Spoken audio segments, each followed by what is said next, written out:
démarre. Bonsoir à tout le monde.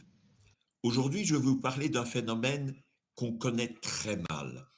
C'est les occultations astéroïdales. Et vous allez voir que ces phénomènes vont nous apporter un lot de choses extrêmement intéressantes, d'informations intéressantes. Voici le plan de la présentation. Je vais brièvement rappeler ce que c'est qu'une occultation, parce que c'est nécessaire. Je vais parler un petit peu des occultations lunaires, et puis je vais aborder le thème principal, les occultations d'étoiles par astéroïdes ou occultations astéroïdales. Je parlerai notamment de l'apport exceptionnel du satellite européen Gaïa dans ce domaine.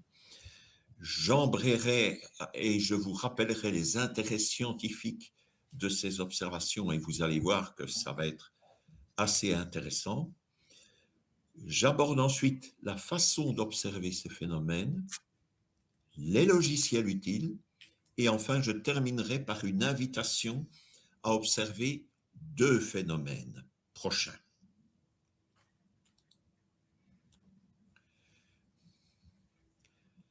Donc, attention avec le mot occultation, car on le confond souvent avec éclipse. Je rappelle, une éclipse, c'est un corps qui plonge dans l'ombre d'un autre corps. Par exemple, ce qui s'est passé aujourd'hui, c'est une éclipse de lune, c'est-à-dire la lune qui a pénétré dans le cône d'ombre de la Terre. Le terme éclipse est tout à fait bien adapté.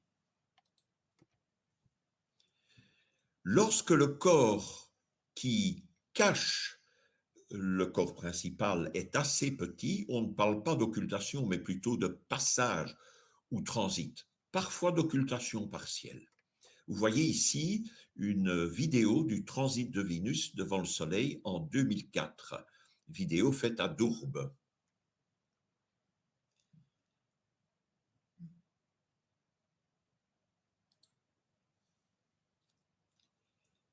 Tiens, une éclipse de Soleil. Mais non, c'est une occultation du Soleil par la Lune. Malheureusement, il se fait que le terme éclipse a été mal utilisé et que fatalement c'est devenu une habitude, et on comprend très bien que c'est resté dans la conversation de parler d'éclipse de soleil, tout le monde comprend. Alors, les occultations lunaires, c'est une des observations qui sont vieilles de plusieurs siècles, mais qui ont apporté énormément d'informations au siècle dernier, notamment pour l'orbite de la Lune, la position de la Lune.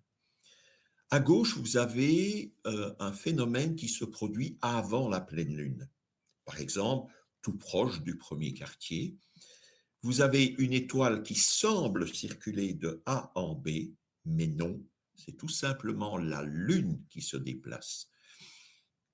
Et ce qui va se passer, c'est que cette Lune qui se déplace vers la gauche, eh bien, elle va occulter l'étoile en A. Et elle va l'occulter par sa partie sombre. Donc, vous allez bien voir l'étoile qui, d'un coup, va disparaître. Un peu plus tard, elle va réapparaître. Quand je dis un peu plus tard, grosso modo, ça dépend des circonstances, mais grosso modo, une petite heure. Elle réapparaît en B, et là, c'est du côté du très éclairé de la Lune. Donc, l'observation risque d'être difficile, voire même impossible, si l'étoile n'est pas assez brillante.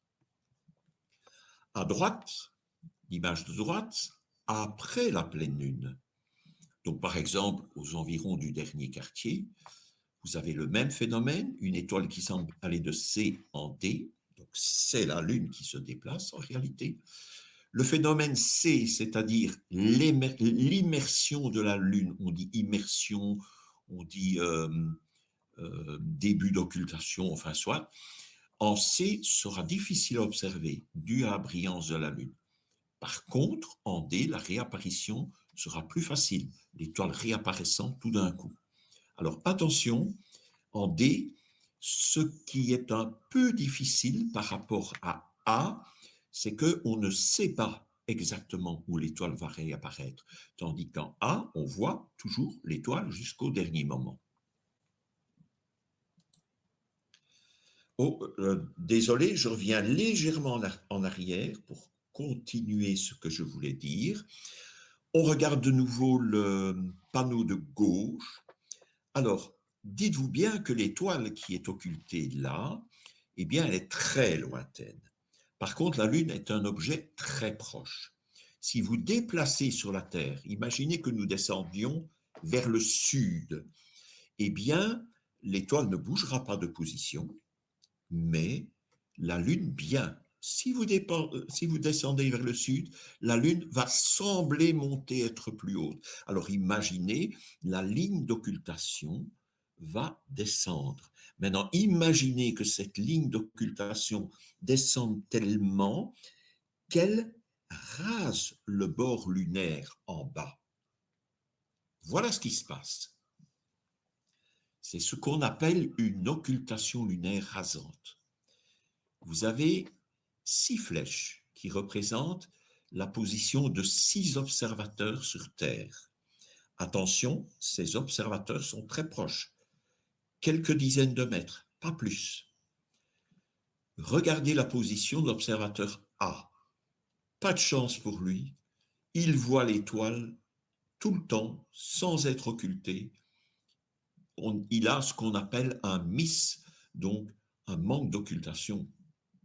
Regardez l'observateur B, lui, observe une disparition et une réapparition.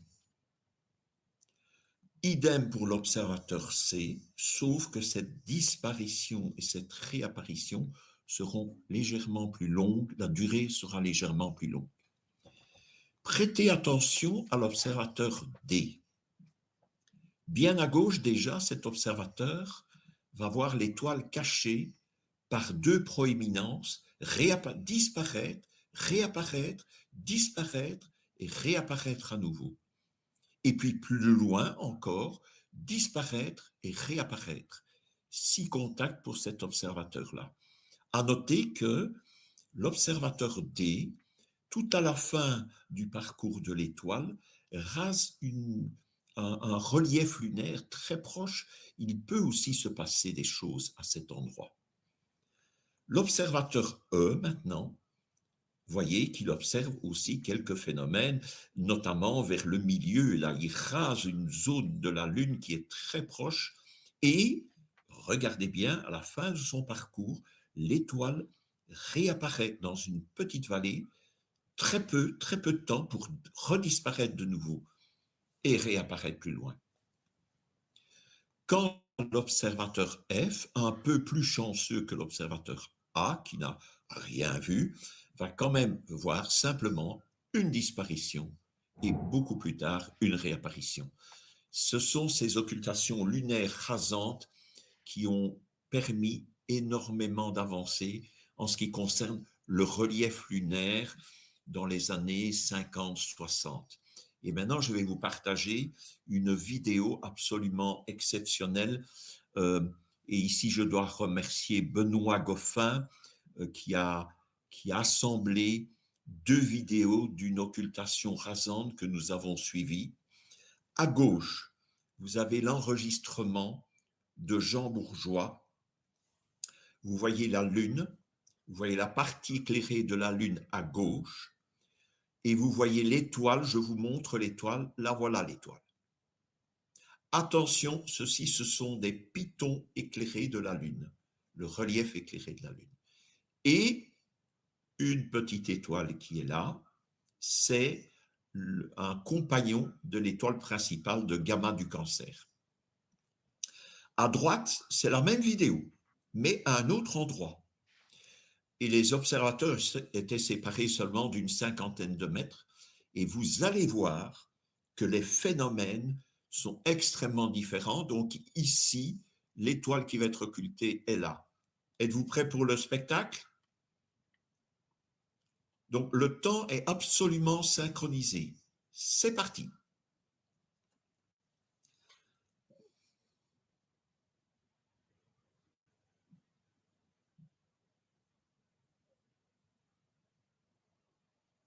Toujours rien à droite. Ah, ça y est.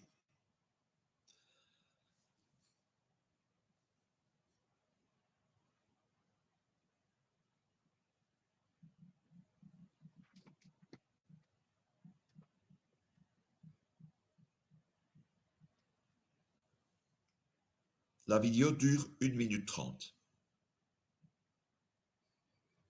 Et vous pouvez constater que parfois il y a des réapparitions ou des disparitions qui sont progressives, brutes, pas complètes.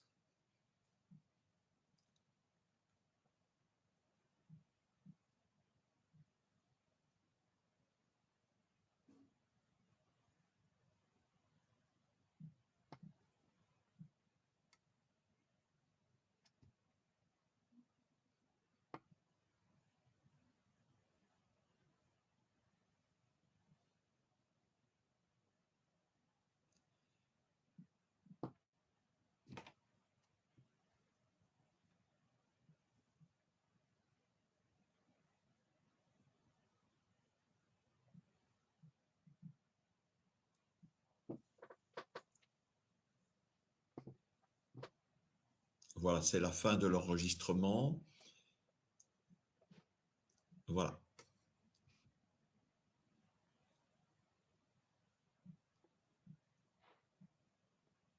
Voilà.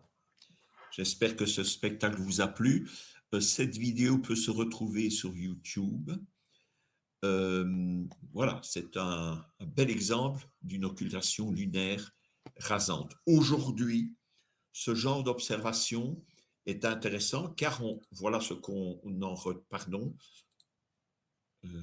voilà ce qu'on en retire. D'abord, pour l'une des stations, vous avez le maximum de luminosité de l'étoile là en dessous. Là en bas, c'est quand l'étoile était complètement occultée par la Lune. Et vous pouvez remarquer qu'à certains endroits, l'étoile réapparaissait partiellement seulement en fonction du relief. L'autre station, par exemple, montre aussi voilà, des réapparitions partielles.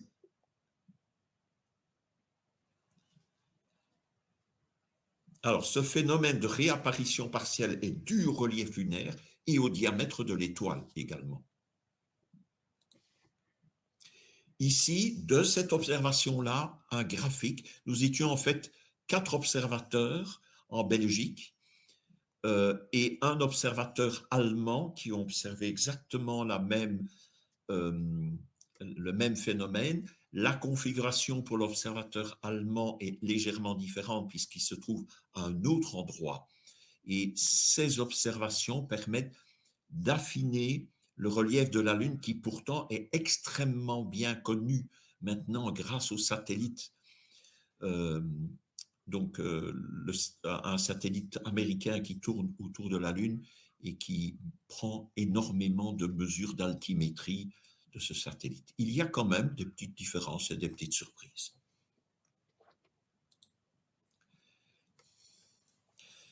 Bon, maintenant je vais aborder le sujet principal, c'est les occultations d'étoiles par astéroïdes.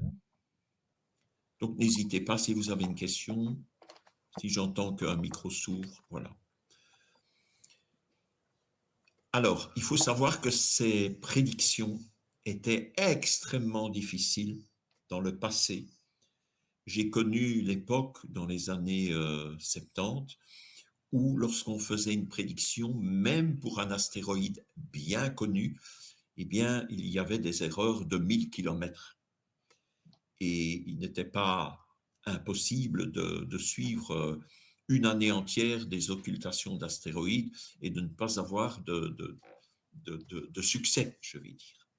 Donc, ces prédictions sont dépendantes de 2 paramètres, la position de l'étoile, la position de l'astéroïde. Alors, là, la position de l'étoile, il y a des catalogues célestes qui étaient connus, mais même avec les meilleurs catalogues, la position de l'étoile, il y avait malgré tout des petites incertitudes sur la position.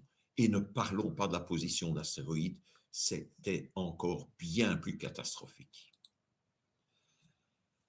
Heureusement, le satellite européen Gaia nous a aidés grandement lors de la publication de son troisième catalogue DR3. Ce catalogue contenait près de 1,5 milliard de sources avec une solution astrométrique, c'est-à-dire avec position, plusieurs positions, et pour les étoiles notamment, connaître les mouvements propres de l'étoile. Mais surtout, ce catalogue DR3 nous a apporté pour la première fois des informations assez importantes sur les orbites d'objets du système solaire, notamment les astéroïdes. Regardez, plus de 154 000 orbites définies. Grosso modo, je pourrais dire que tous les astéroïdes qui sont plus brillants que la magnitude 20 ont été plus ou moins bien étudiés. Donc, vous avez un petit tableau en dessous sur... petite masse, c'est pas Rémi, je ne parle pas de Rémi, je ne cache pas du sucre sur Rémi. Masse veut dire, c'est un nom prédestiné, voyez-vous, milliarc seconde, le millième d'une seconde de degré. Regardez la position, l'erreur, l'incertitude en milliarc seconde pour une étoile plus brillante que la magnitude 15. C'est vraiment exceptionnel. Donc la position de l'étoile et de l'astéroïde est connue avec très grande précision s'ils sont brillants. Puis disons que ça se détériore un peu avec les étoiles plus faibles ou les astéroïdes plus faibles, mais c'est quand même, même pour la magnitude 21, une milliarc seconde de précision. Attention, pour les objets lointains, comme on va en parler dans un petit peu, les objets transneptuniens au-delà de Neptune, eh bien là, évidemment, ces objets étant très faibles, il n'a pas été possible d'avoir des orbites, une bonne précision. Donc, il y a toujours une grande incertitude sur ces objets. Maintenant, quelque chose de très important. Quand vous utilisez un télescope, vous connaissez tous avec votre télescope la résolution possible de votre télescope. Résolution théorique. Et vous savez que la résolution réelle est beaucoup moindre à cause de l'atmosphère de la Terre. Exemple, un télescope de 20 cm, bien, il peut résoudre une seconde de degré théorique, mais peut-être un peu moins avec l'atmosphère, et ça dépend de l'endroit où vous vivez, évidemment. Eh bien, sachez que grâce au phénomène d'occultation, le fait qu'une étoile soit occultée par un astéroïde permet d'avoir une précision sur la position de l'étoile qui est en fait inférieure à 1 milliarc seconde, alors que votre télescope est incapable de résoudre, un télescope de 20 cm est incapable de résoudre cet angle. Avec les occultations, c'est possible. Donc, par exemple, si on prend un objet transneptunien, si vous arrivez à avoir 1/10 de milliarc seconde de précision, ce qui est tout à fait possible, c'est 1000 fois mieux que l'astrométrie classique avec CCD. Voilà. Donc, c'est un apport absolument extraordinaire. Alors, justement, qu'est-ce qui est intéressant? Je fais un petit rappel ici. Vous regardez l'image de gauche et vous voyez en haut à gauche la position des planètes intérieures, du Soleil et des planètes intérieures, et puis la première ceinture d'astéroïdes qui se situe entre Mars et Jupiter. C'est bien sûr beaucoup de ces astéroïdes-là qui ont été observés par Gaïa. Mais il existe une autre ceinture d'astéroïdes, c'est le tableau à droite, donc au-delà d'Uranus, au-delà de Neptune. On a identifié aussi Pluton, qui est un objet de la ceinture de Kuiper, un des nombreux objets de la ceinture de Kuiper, comme Sedna, que vous voyez, un autre astéroïde qui a été découvert après 1992. Voilà. Donc, quand vous avez une occultation par ces objets-là, eh bien, c'est vraiment quelque chose d'extrêmement intéressant qui intéresse très fort les spécialistes, les professionnels. Euh, vous voyez un petit peu l'orbite de Sedna qui est reproposée dans le troisième graphique. Et vous voyez que Sedna est très proche de notre Soleil pour le moment, mais vous voyez ce que son orbite est extrêmement lointaine. Et c'est pour ça qu'on a pu pouvoir détecter Sedna, parce que Sedna était proche de notre Soleil. On pense qu'il y a énormément, des millions d'objets dans la ceinture de Kuiper, et que cette ceinture de Kuiper, c'est seulement, je dirais, l'avant-garde d'un système beaucoup plus grand et qui serait beaucoup plus, je dirais, global. C'est le nuage de Oort, et vous pouvez voir la représentation à droite de tous ces systèmes. Et donc, nous avons un programme avec les professionnels pour surveiller les occultations par objets transneptuniens, les objets lointains. Alors, maintenant, je vais vous parler un petit peu de l'intérêt. Qu'est-ce que ça permet de faire, les occultations astéroïdales? Eh bien, vous avez ici justement un objet de Kuiper qui a été visité par une sonde spatiale. Vous voyez l'image à gauche, la petite animation. Il s'agit en fait de deux corps accolés l'un à l'autre. Hein, on dirait une poupée. Voilà. On peut détecter des formes bizarres grâce aux occultations. Par exemple, voici une occultation qui a eu lieu en 2017 d'un astéroïde qui s'appelle Tersidina. Et vous voyez à gauche, chaque ligne représente l'observation d'un observateur d'une station. En rouge, la disparition, en vert, la réapparition de l'étoile. Et comme vous pouvez le voir, la durée d'occultation est variable en fonction de la position où vous trouvez. Mais vous pouvez apercevoir la forme de l'astéroïde. Chose très importante, regardez l'observation qui se trouve au-dessus.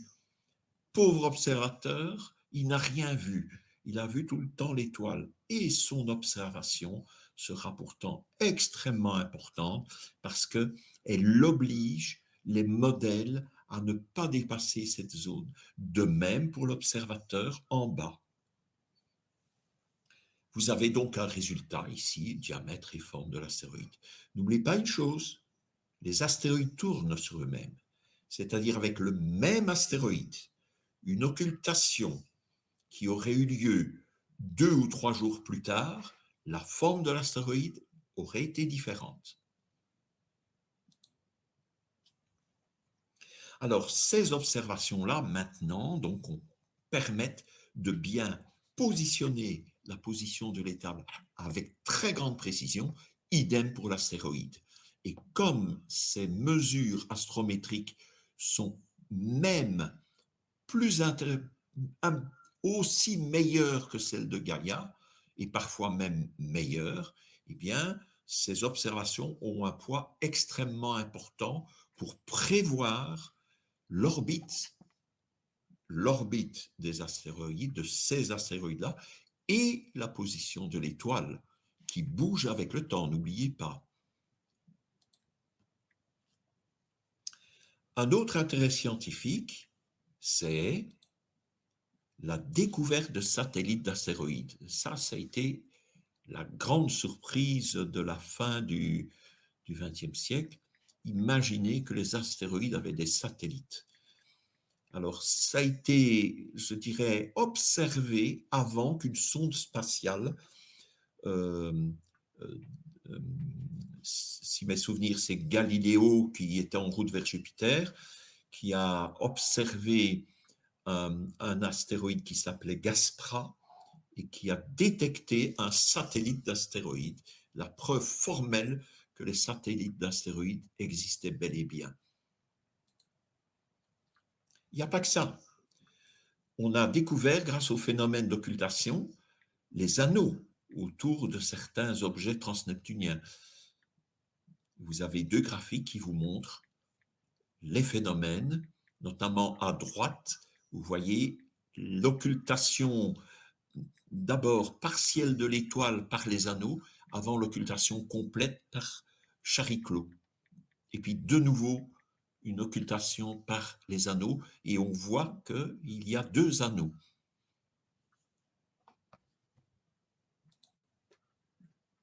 Un autre intérêt scientifique que je vais vous démontrer maintenant, c'est à partir d'une vidéo qui a été faite à Dourbe. Donc, ce que je vais vous demander, je vais faire défiler la vidéo. Vous verrez, vous imaginerez ce que vous voyez, et puis vous verrez le graphique, la courbe de lumière. Donc, l'étoile qui est occultée est là. Attention, je démarre.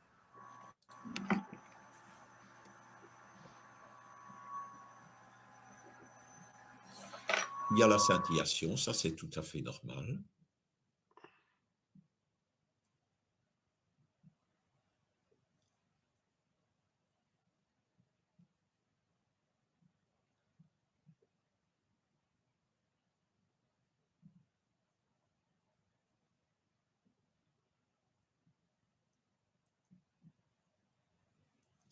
Voilà. Alors, bien entendu, il faudrait peut-être revoir une fois encore parce que l'étoile est quand même assez faible, mais voilà. Est-ce que vous avez bien noté, attendez, ceci? Donc, j'explique. Ça, c'est la luminosité, ça, c'est le temps qui passe. Au-dessus, la courbe blanche, c'est une étoile de comparaison qui n'était pas occultée. En jaune, c'est l'étoile qui est occultée. Et comme vous le remarquez, il y a eu une double occultation. Une occultation pas trop profonde, suivie par un accroissement de luminosité, l'étoile était à son maximum, et puis une nouvelle occultation plus profonde cette fois-ci.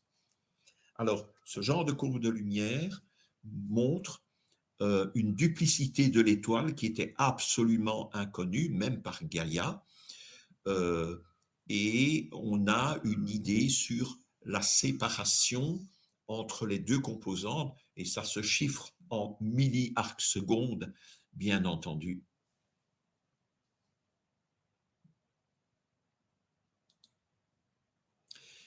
Résumons. Voici toutes les possibilités grâce à ce type d'observation.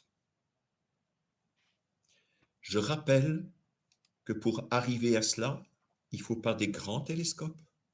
D'ailleurs, je vais parler du matériel à utiliser. Un simple télescope de 20 cm permet cela.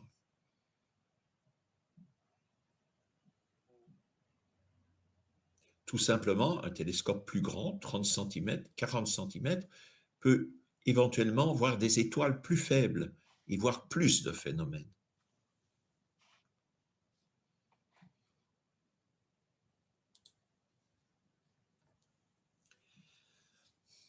Alors, je parle un petit peu de l'observation visuelle parce que bon, c'était l'Antiquité, si je puis dire. On observait à l'œil, là, comme ça. On observait l'étoile, on attendait de voir si elle allait disparaître ou pas. Et on utilisait un chronomètre qu'on déclenchait quand l'étoile disparaissait, par exemple. Mais il fallait utiliser un garde-temps, c'est-à-dire une base de temps qui était en général des signaux radio sur ondes courtes. C'est la préhistoire, je dirais. Maintenant, très peu de personnes utilisent encore l'observation visuelle. Elles sont toujours utiles, elles sont toujours répertoriées, mais bien entendu, il y a eu évolution. notamment avec la photo ou l'observation CCD. Alors, on sait qu'une étoile va être occultée.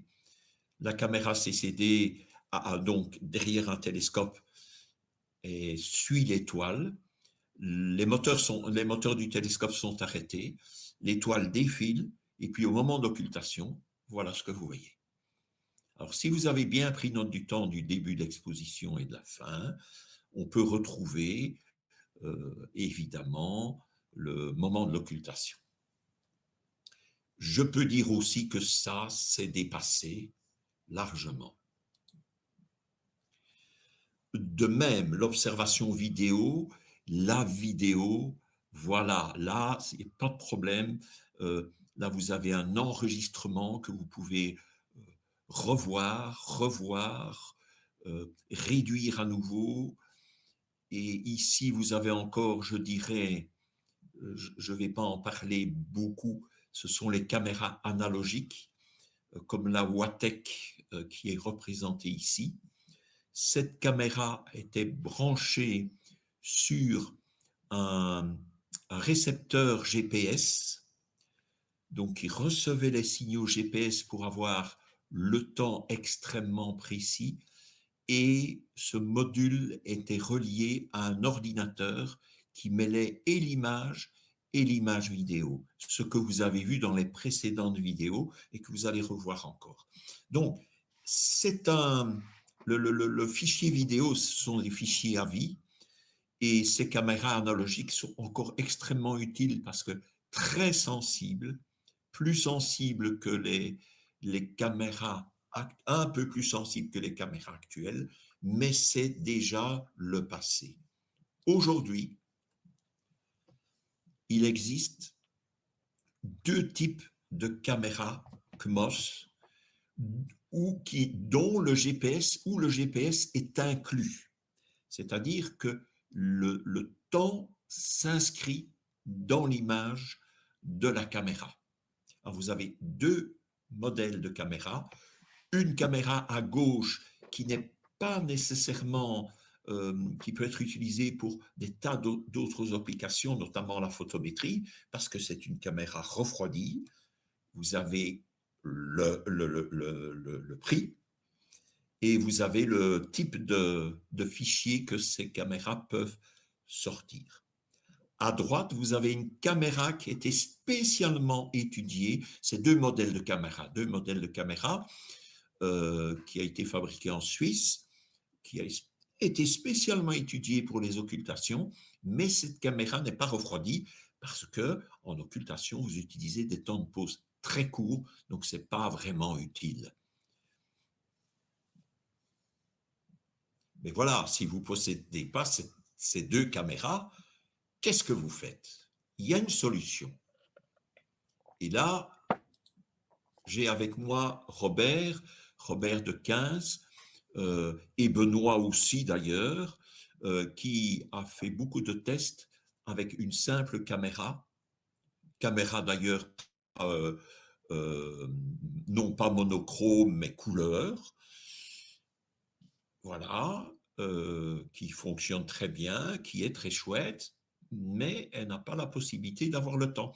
Or, si on se base sur le temps qui est indiqué sur les images, ce temps provient de l'ordinateur où ce temps est très, très mauvais, surtout les ordinateurs via Windows. Ce temps est très mauvais et peut accuser plusieurs dixièmes de seconde de retard ou d'avance. Mais il y a une solution. Si vous utilisez la Timebox, qui ne coûte pas tellement cher, cette Timebox reliée à l'ordinateur va corriger le temps de l'ordinateur, le temps qui sera inscrit dans les images, et vous allez avoir un temps correct. Trop cher pour vous? Il y a encore une autre solution. Donc, les caméras classiques avec un serveur installé sur l'ordinateur, le NTP de Meinberg, qui est le plus fiable. Donc, ce serveur va rechercher le temps sur Internet, le temps correct, exact. Le problème, c'est que il faut attendre un certain temps pour que la réception se stabilise et que vous ayez un temps stable. Il existe malgré tout parfois des petits écarts, mais en général très faibles si vous avez eu la patience d'attendre 1 heure pour que ce, ce serveur puisse bien se stabiliser. Un peu plus.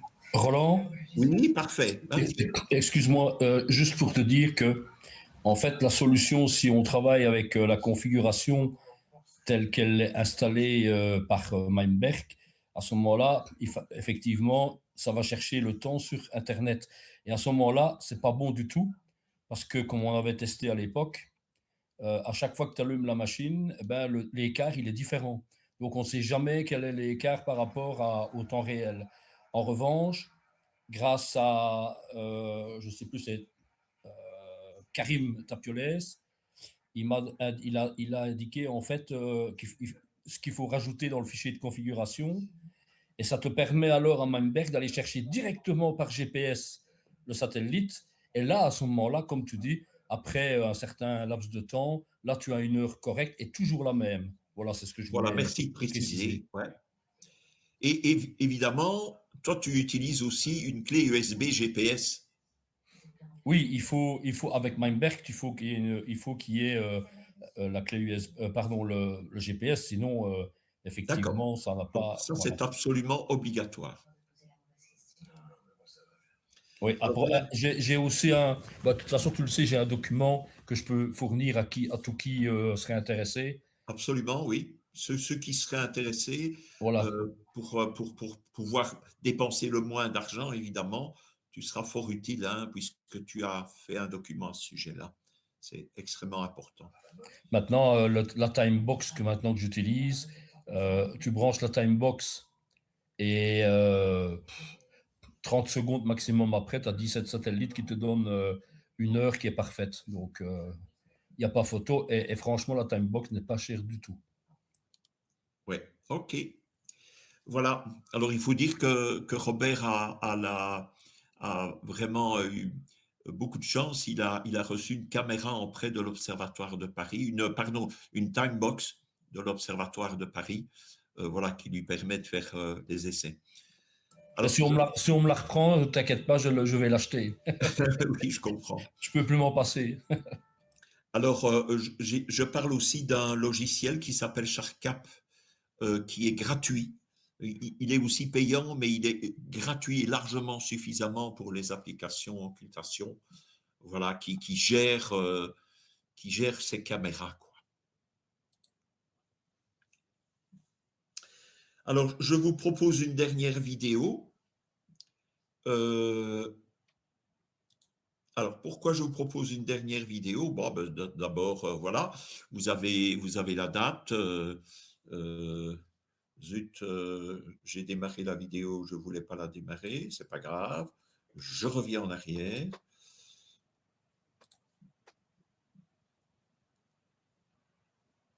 Voilà. Voilà. Je vous explique.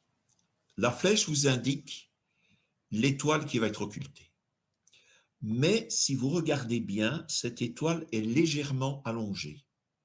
En fait, il y a un petit compagnon en dessous. Vous allez le voir à certains moments, quand la turbulence le permettra, vous allez voir ce compagnon. Et attention, c'est l'objet qui est en haut, le plus brillant, qui va être occulté. Alors, prêt, on y va.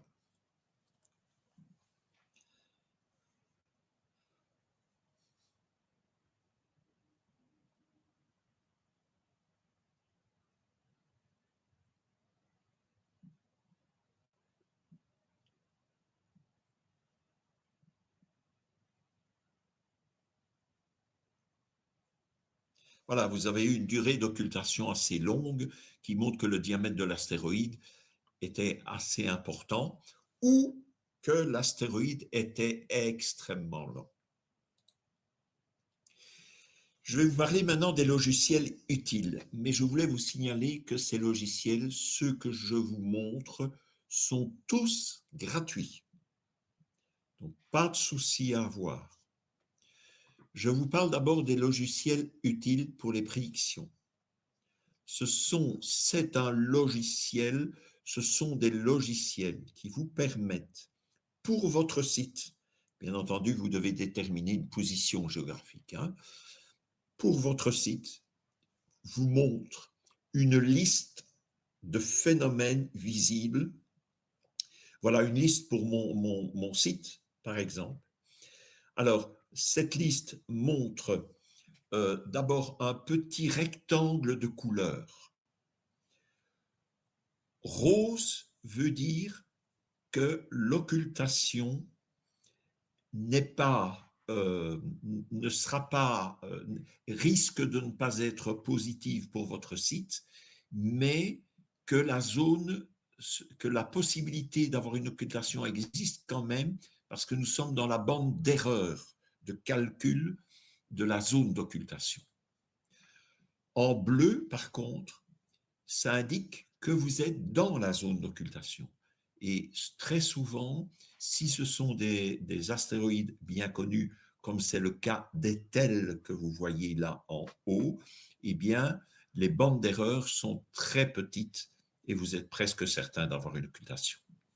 Vous avez donc l'astéroïde impliqué, vous avez la date, l'heure en TU, vous avez la magnitude de l'étoile, la magnitude de l'astéroïde. Donc, très souvent, vous ne voyez pas l'astéroïde. Hein. Parfois, oui, mais parfois pas. La durée, etc., etc. Alors, en ce qui concerne les durées, je conseille surtout au début de ne pas prendre des durées trop courtes, c'est-à-dire pas d'occultation inférieure à la seconde. Là, c'est quand on maîtrise bien son matériel qu'on peut essayer de suivre ce genre d'occultation. Alors, je dois vous dire une chose encore, on remarque, grâce à ces prédictions maintenant qui sont de plus en plus précises, qu'on a de plus en plus d'occultations qui sont suivies par une seule personne. Tout simplement parce que l'astéroïde est très petit et qu'il y a peu de chances qu'une autre personne puisse le voir. Une personne, je veux dire, qui serait très proche de vous, par exemple. Ça serait intéressant. Mais en général, les observateurs sont assez écartés. Donc, très souvent, il y a une seule occultation. Votre vidéo est importante, évidemment, et la position de l'astéroïde est vraiment très bien connue à ce moment-là. Un autre logiciel que vous trouvez sur Internet et qui se paramètre de la même façon, vous devez vous inscrire, comme vous le voyez sur cette, voilà, en haut, en bas, en haut, pardon, à droite. Vous devez vous inscrire, donner votre position et cet astéroïde va non seulement vous donner des prédictions pour votre site, mais va vous renseigner sur des tas d'informations, notamment vous avez ici à droite la Terre avec la zone d'occultation qui est en bleu et la bande d'erreur qui est énorme dans ce cas-ci. Et je vais en parler.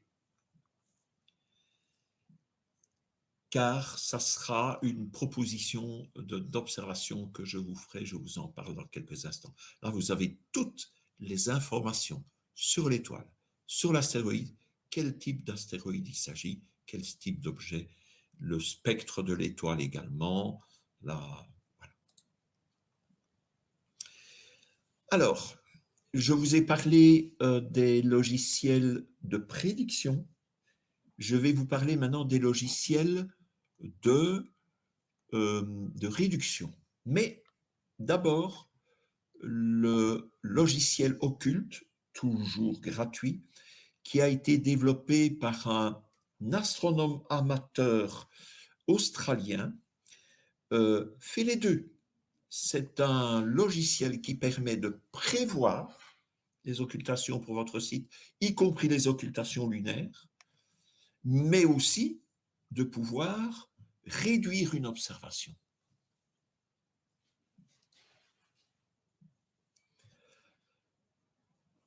En ce qui concerne la réduction, donc voilà ce logiciel occulte. Je vous ai mis un lien pour savoir où le télécharger.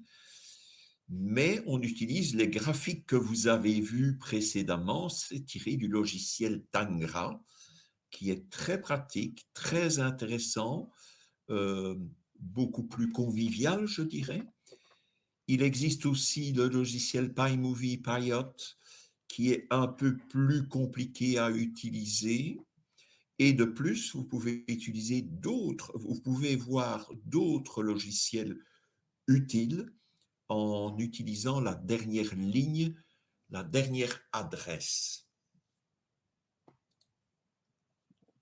Que deviennent vos observations? Ce tableau vous l'explique. Je rappelle que nous faisons partie d'une immense famille mondiale d'observateurs d'occultation dans tous les pays. Il n'y en a pas tellement que ça. Je pense qu'il y a beaucoup plus d'astrophotographes que d'observateurs d'occultation. Alors, voici un petit tableau. Je vous l'explique. Vous voyez en haut à gauche l'observateur. L'observateur va faire une observation en bas.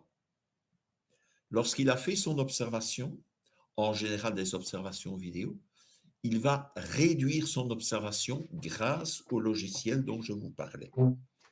Une fois qu'il aura réduit son observation, il va faire un rapport. Ce rapport, report, est en fait dans une interface qui s'appelle SODIS. Donc, SODIS est utilisé par tous les observateurs européens et ce rapport va être revu par une équipe, par d'abord une personne qui est attachée à vous, qui va revoir vos observations, vous donner des conseils.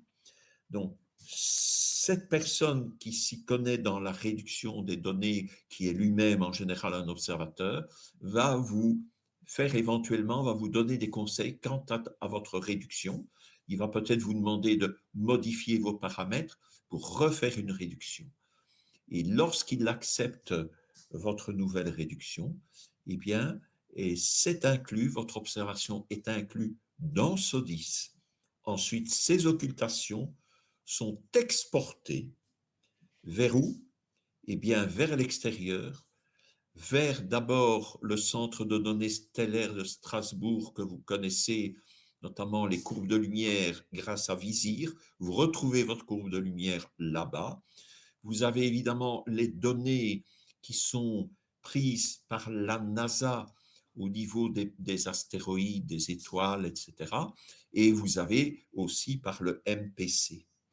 Et enfin, le fameux logiciel gratuit occulte dont je vous ai parlé, qui est à la fois pour les prédictions et pour les réductions, eh bien, ce logiciel vous permet de retrouver toutes les observations d'occultation par astéroïdes positives qui ont été faites et vous donne tous les détails, vous permet de revoir.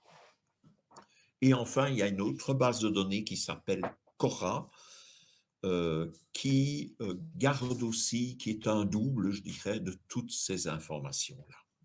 Donc, vous voyez que vos observations sont extrêmement bien traitées et tournées vers les professionnels.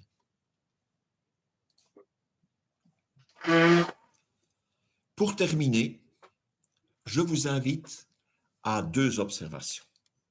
Alors, avant tout, pour pouvoir avoir ces informations sur ces prochaines observations, eh bien, je m'activerai avec Thierry, évidemment, pour que les cartes apparaissent sur le site de la FFAB, mais elles seront disponibles aussi sur mon site, le site de l'APEX. Voilà, j'avais déjà fait une invitation pour une observation passée. Alors, la première invitation, c'est le samedi 28 mars. Vous voyez, pas trop tard, 19h44, c'est juste avant le changement d'heure. Alors, vous avez une étoile brillante, magnitude 10.4. occulté par un astéroïde assez bien connu, admettez. Alors, ça vaut la peine, c'est voilà, c'est facile, pas besoin d'un grand télescope, un télescope de 20 cm, vous n'avez pas de caméra, vous pouvez malgré tout suivre cette observation. Le plus difficile dans ces observations, c'est de trouver exactement l'étoile qui va être occultée. Voilà, il faut s'y connaître, il faut avoir un peu l'habitude. Il n'y a rien à faire, on ne court pas un 10 000 mètres en quelques jours, bien entendu. Une deuxième invitation qui est vraiment assez particulière, il ne s'agit pas d'un astéroïde. Il s'agit de l'objet Carmet. Carmet est un satellite lointain de Jupiter, encore plus un satellite rétrograde avec une inclinaison de l'orbite assez importante. Il est évident qu'on ne connaît pas grand-chose de cet astéroïde, certainement pas la forme, ni véritablement le diamètre. Or, c'est une occasion pour saisir ce diamètre d'astéroïde. Le seul problème, c'est que l'incertitude est assez grande, comme vous pouvez le voir en bas du graphique. L'incertitude est de 66 secondes dans le temps.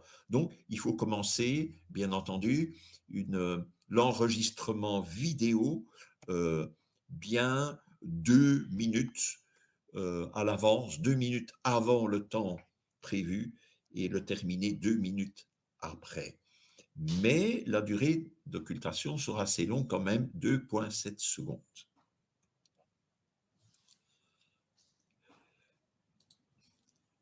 Voilà, c'est terminé ce que je voulais dire. Si chez certains d'entre vous, cela attire votre attention, vous avez envie d'essayer, il est bien entendu que les personnes qui s'y connaissent, comme Benoît, par exemple, Robert ou moi-même, nous sommes à votre disposition pour vous aider, pour vous fournir d'abord le PowerPoint ici et pour vous aider dans les premiers pas, bien entendu. Voilà, j'arrête le partage et j'écoute vos questions.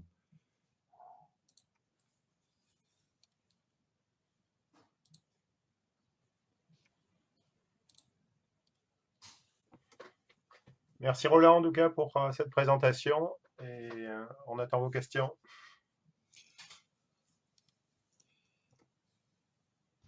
Oui, c'est Stéphane ici.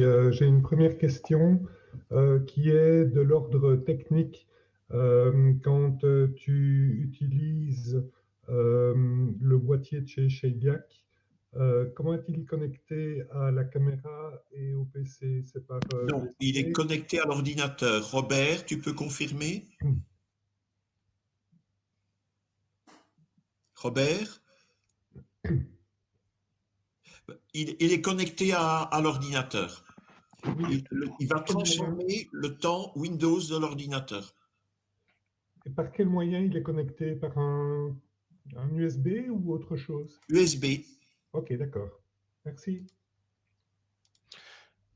Roland, tu m'entends? Thierry, oui. Oui. Dis le 28, la position pour pouvoir observer, c'est? Alors oui, Thierry, j'ai choisi un phénomène où vous pouvez tester, c'est-à-dire ça passe pas loin de chez vous. Donc, la bande centrale est aux environs du milieu de la Belgique, quoi. Voilà. Si tu permets juste un instant, je vais te montrer ça. Un petit peu de patience. Pour répondre à la question, excuse-moi parce que je ne trouvais pas mon micro. Pour répondre à la question, en fait, le Sheiliak, il est branché en fait en USB sur le port USB. Ça peut être USB 2 ou 3, ça n'a pas d'importance du PC.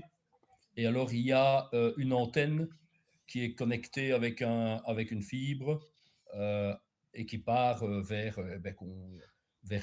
l'antenne. L'antenne, c'est un fil avec au bout le GPS qui vient se mettre, pas le GPS, mais l'antenne qui vient se mettre, qu'on met qu'on vient coller sur l'observatoire ou qu'on met à l'extérieur, quoi. Et l'antenne est fournie avec? Oui, tout est fourni. Tout est fourni. Okay. Et le logiciel qui le lance, en fait, c'est un exécutable tout bête qu'on va télécharger.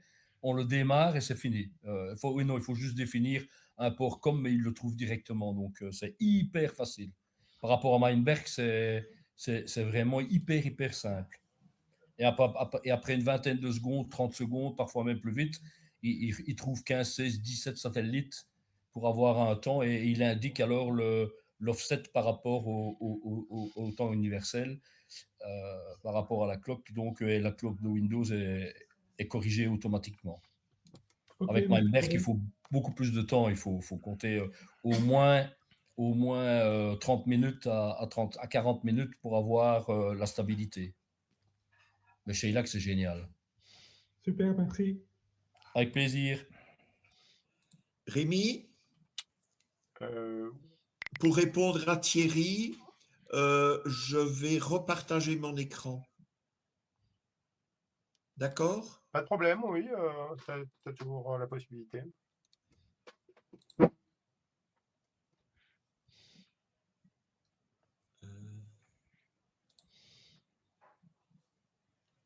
Ok,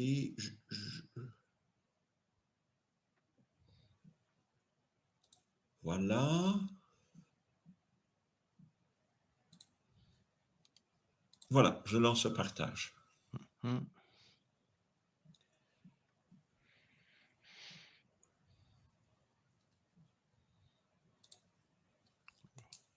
Est-ce que vous voyez? On te voit. On te voit toi, mais pas tellement l'écran. Oui, voilà. Il y a eu un début d'écran qui s'est affiché, puis ça a coupé. D'accord.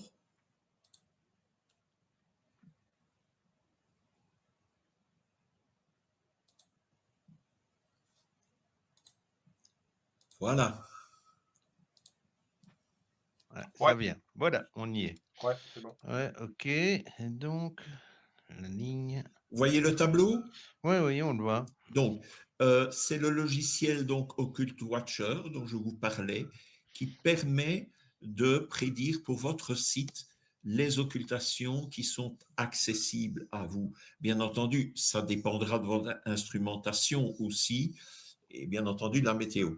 Mais vous voyez ici dans la liste qui se trouve, j'ai mis en relief le phénomène dont je parlais du 28 mars, admettez, 398 admettez, où vous avez la date, l'heure, la magnitude de l'étoile, la magnitude de l'astéroïde, la magnitude combinée des deux, c'est-à-dire la lumière de l'astéroïde et de l'étoile. Ici, ça ne fait pas grande différence parce que l'astéroïde est assez faible. La durée d'occultation, la chute de magnitude, la position dans le ciel, le nombre de stations enregistrées, soit. Mais voilà ce que je vais faire maintenant. Grâce à ce logiciel-là, vous allez avoir beaucoup plus d'informations. Notamment ici, vous voyez un 3 à la fin. Cela veut dire qu'il y a eu dans le passé déjà trois observations, 3 cordes qui ont été observées avec cet astéroïde-là. Et maintenant, je vais lui demander des détails. Je vais ici, détails sur le web, en bas. Je clique sur le tout premier ou le deuxième, peu importe. Et vous avez automatiquement, vous arrivez dans ce qu'on appelle Occult Watcher Cloud, où vous avez des renseignements intéressants, mais je vous laisserai découvrir par vous-même, notamment des possibilités d'avoir des cartes de champ de l'étoile qui va être occultée. Vous cliquez ici sur la première ligne, c'est-à-dire la prédiction la plus récente. Roland, je pense que tu as ouvert une nouvelle fenêtre, mais du coup, tu partages toujours l'ancienne fenêtre. D'accord. Qu'est-ce que je peux... Ah oui, Oui. Soit partage ton écran au total, comme ça tu peux ouvrir toutes les fenêtres que tu veux, soit tu dois repartager la nouvelle fenêtre. d'accord. Vous ne la voyez toujours pas, hein? On a voyé l'ancienne, maintenant on te revoit toi. Et D'accord, ça va. Je on vais approche. arranger ça. Voilà. Voilà.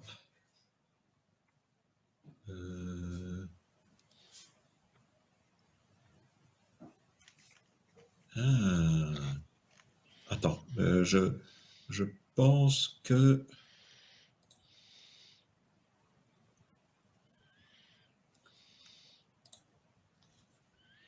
Voilà, c'est ça que je dois faire. OK. Donc, maintenant... excusez-moi, hein, Pas de souci. Voilà.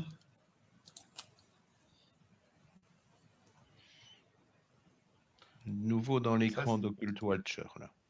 D'accord. Si tu fais là, tu vas normalement ouvrir ton web browser ou une autre Voilà. onglet dans ton web browser. Voilà. Je vais repartager alors. Mhm.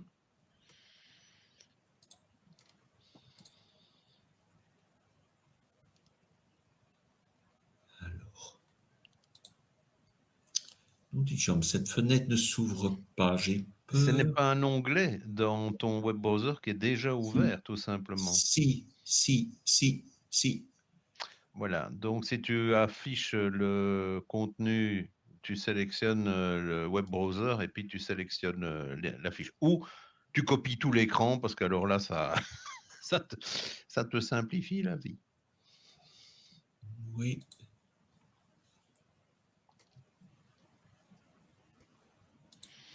C'est en train de démarrer. Peut-être ça? Non, c'est pas Oui, ça. tu es dans la... Là, il y a les subdirectories occultation. Oui, non, c'est pas bon. C'est pas ça. Désolé. Écoute, c'est pas grave. Ouais, Je vais mais pas. on va regarder. Je vois bien, tu l'as dans Occult Watch. On va regarder ça. Oui, c'est ça. Hein.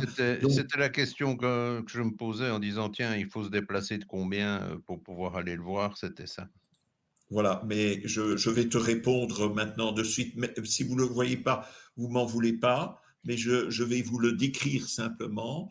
Dans ce cas-là, pour cet événement-là, vous avez une zone d'occultation qui couvre, juste un petit instant, en Belgique.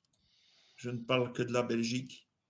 Donc, une zone d'occultation qui couvre environ de Maubeuge, Arlon, Luxembourg, donc plutôt dans le sud. Toute la Belgique n'est pas concernée, bien entendu. Okay. Voilà. Alors, concernant l'occultation, l'autre occultation par Carmé, qui est quelque chose de tout à fait spécial, bien entendu. Donc, en cliquant sur détails sur le web, également, vous avez les cartes. Et là, comme c'est un satellite de Jupiter qui est assez mal connu, eh bien, vous avez une bande d'erreur énorme qui va du nord de la Hollande et qui traverse le Maroc et l'Algérie. Voilà, ça vous donne une idée. Là, c'est large hein, comme erreur. C'est assez large. Mais voilà, c'est intéressant comme observation, si vous l'avez. C'est une prédiction qui apparaît dans. C'est une prédiction qui apparaît dans Occult Watcher, ça? Absolument, oui. Parce que moi, je ne l'ai pas. Dans les lunes de planètes, donc, puisque c'est un satellite naturel de Jupiter.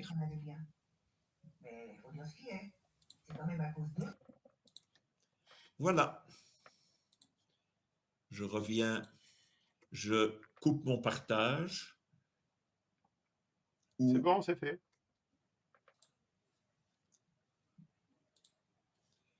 Parfait.